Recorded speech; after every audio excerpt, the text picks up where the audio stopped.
Hey, science explorers! Today I'm diving into one of the most fascinating secrets hiding in plain sight. Why water, yep, that everyday liquid we drink, swim in, and see falling from the sky, is actually the ultimate natural solvent. Let's start at the atomic level. A single water molecule is made of 2 hydrogen atoms and 1 oxygen atom. Think of it as a tiny bent boomerang. But the real magic? Oxygen hogs the shared electrons, which makes the oxygen end a bit negative and the hydrogen end a bit positive.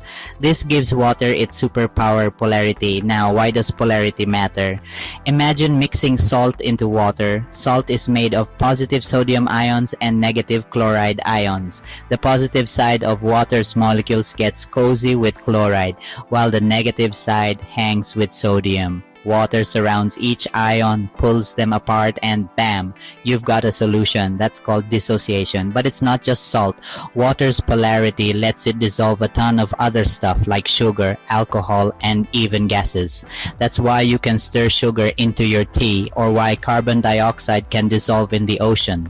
In fact, water dissolves more substances than any other liquid on Earth. That's why we call it the universal solvent. But there's more.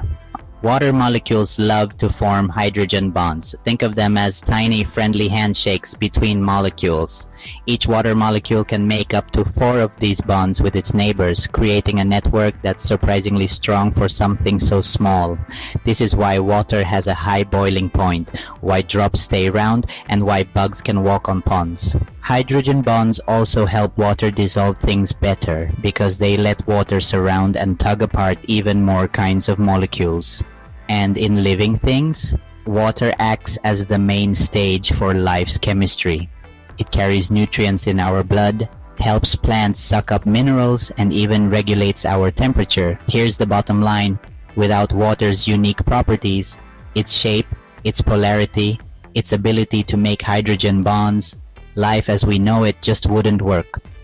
Next time you take a sip, remember, that glass of water is the unsung hero making biology, chemistry, and the entire world possible. Stick around for part 2, where I'll dive into water's role in chemical reactions, the environment, and even how we use it in industry and medicine. Science is everywhere, especially in your glass.